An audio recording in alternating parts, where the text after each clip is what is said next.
And double lift from Liquid. Thanks, guys. I am here with Double Lift, victorious off of that win, beating Team Solo Mid. Now, you were very open going into this game. You wanted to take down TSM, and not only did you pretty much destroy them in the game, but you also raised $15,000 for City Year, charity of Team Liquid, straight out of Reggie's pocket. Is this win as satisfying as you thought it was going to be? Wow, I didn't even know that, but yeah, that adds icing on the cake. Honestly, yeah, it was really satisfying. I think it's really funny how Sven and Mithy say they're the gods of Europe and they're like the best in the West, and I don't know, it's just like we just absolutely murdered them, and I just think it was a really fun game. You know, like we got to play our game, and like any team I'm on, I just want us to be proactive and be aggressive, and I thought we really did a good job of that this game. Well, tell me about the new team dynamic on Team Liquid. You had your team that was ready to support you and help you in getting revenge on TSM. How does it compare to your other past teams? You know, I thought I might be alone on my quest here, but actually, because they have Song and we have 3 former Immortals players, they all want to beat their former coach too because he was pretty hard on them. So I think, yeah, this whole thing it's just been a wild ride. Like the last 2 weeks, it's been a lot of grinding and like just like so many back and forth like arguments, discussions, and like practice, like late nights, and it all paid off. So I'm just really happy right now.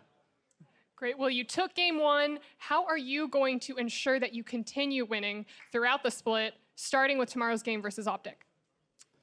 Ooh, you know, I actually don't really even know who's on Optic, but we're pretty focused on this match. I have no idea, but I think it'll be an easy match.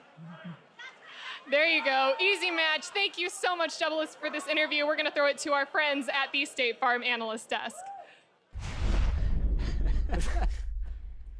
Thank you very much. I don't know what I'm up against, but I'm very confident going up against. If I don't know what they are, they must not be very good. Yeah. All right, I love the confidence coming out of Double Lift as they grab their first win of the Season 4 Team Liquid. First things first here on the analyst desk, though. Jet. Yeah. The prediction for TSM. Win lane, win game. And it all went wrong. The good news for you is that at least one member of your family got this prediction correct. Kubo. Yeah. Who are you going to pick? We tried this last night. He decided to go for Liquid. I had already predicted TSM on this or that. Your dog knows better. So are you telling me that had you run the dog simulation prior, you would have got the Team Liquid? Is that the future of Jet analysis? That was pretty definitive. Is it too late to swap? That's true. Permanent He didn't partner? second guess himself on his choice He just straight to it. No, you don't want. No, this puts your head in the standings. Oh, that's true. I don't want to go against a good analyst. For Jet. Okay, but here's the deal. Let's rein it back in, and let's take a moment to remind ourselves the win conditions that you guys laid out for each of these teams. Jet, you had said win lane, win game for TSM. Mark, you said it's up to Xmithy and Oleg to disrupt that plan. Looking at Champion Select, the tools that TSM drafted for themselves, do you feel they drafted towards the win condition you set out for them? I think so, right? Like, we were wondering how much confidence they were going to put on Mike Young. Were they going to put him on a tank thing? No, they put him on Shyvana, something in hard farm with. Then they also picked 3 lanes that should be able to at least theoretically and generate pressure early, and got a 4-minute Ocean Drake. That was like the first 5 minutes of that game were pretty much textbook.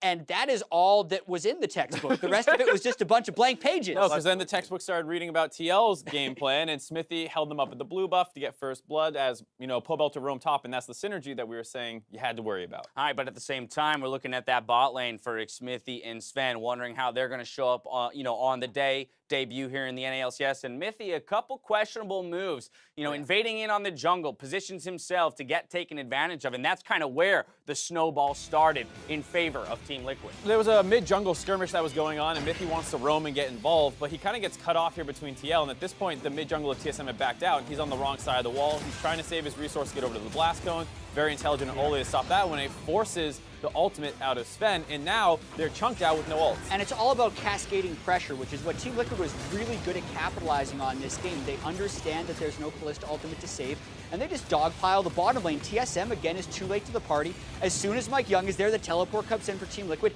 Any little thing that TSM actually did wrong because they were playing this really slowly was instantly punished by Team Liquid. I mean, a triple kill picked up there. Let's jump 4 minutes ahead in game time to the mid lane. The Rift Herald gets dropped. Another 3-for-0 in favor of Team Liquid about to take place. Absolutely. I mean, this is just, like Jad was saying, cascading. They already took topside. They already flipped up there, grabbed the Rift Herald, start coming down here. Great play overall by everyone to know what to do. Mithy is running forward to try and interrupt that suppression.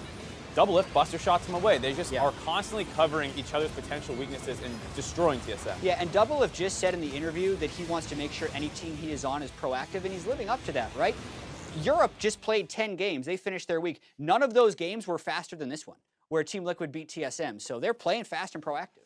I mean, that's one of the things people would talk about a little bit is how much slower they generally play in Europe. The bot lane of Sven and Mithy, not known as being a particularly aggressive bot lane. They got run over. And yeah, the dog pile that we're talking about here steamrolled them. I mean, it looked like 15 minutes in the game, they had swapped win conditions. All of a sudden, Team Liquid is winning 3 lanes across the board, and that's where I kind of want to start looking at individuals on each of these rosters. We talked a little bit about Sven and Mithy and kind of the poor performances showing up here. I want to look at bright spots for Team Liquid. Who was overperforming in the face of their championship match or champion matchups? I think it's the kind of thing where it's very easy to look at the mid bot and how they all did, but I was particularly impressed by Impact because I think he was one of the people that everyone was saying was a bit of a reach on the side of Team Liquid, that they overpaid for him, and that sometimes in the regular season he's like the 7th best top laner, but here he took GP first pick early on. Hanser gets the counter pick, can't do anything with it, and then once the roams start coming in, Impact becomes completely online, has ultimates down the bot lane, and is following up with the rest of the team. I mean, survives that first 8 minutes, then gets the kill, is able to use his ults proactively towards the bot lane, and that's where I return to this Doublelift point,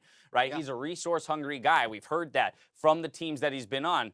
That's not necessarily a bad thing if the team is capable of funneling those resources into you and comfortable playing with that style. But I think that's going to be the real test for Team Liquid and their development over the next 9 weeks. Exactly. When you looked at this team's roster construction, the solo laners are actually not very demanding. Impact was top dive by himself. Pobelter has never needed to call people mid. So the natural inclination is to send everything bot lane. And why it works is because all the players are very experienced doing that already. So you're not pulling resources from a top laner who wants to get ganks. It should actually work if they keep playing to this level. Now, this said, a rivalry has been born today out of the conversation between the owners and the actual results of the match. Rather, Team Liquid up 1-0. The rematch is not until week 8 for these squads. So, hey, at a glance, one game of evidence. Where is it that TSM needs to make changes in the immediacy to get better as a squad based on this game? So I can imagine a lot of TSM fans freaking out after this game because you could remove the nameplates and just like TSM AD carry, TSM jungler. Right. It's the same team that they just blew apart from Worlds that played in that game.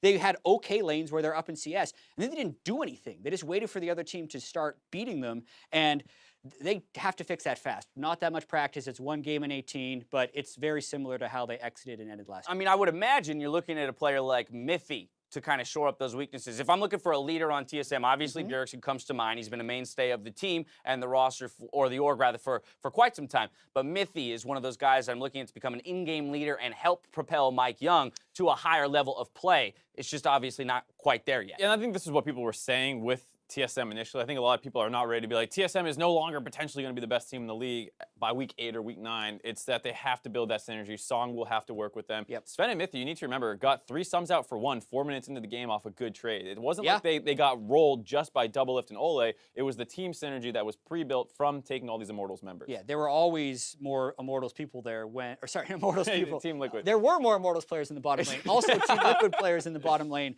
during any play where Doublelift and Ole were getting an advantage. These roster moves are going to play tricks on our heads for the first couple weeks here until we get the roster straight. Coming up next, we've got 2 teams making their League of Legends debut. After the break, 100 Thieves takes on Optic Gaming. Don't miss it.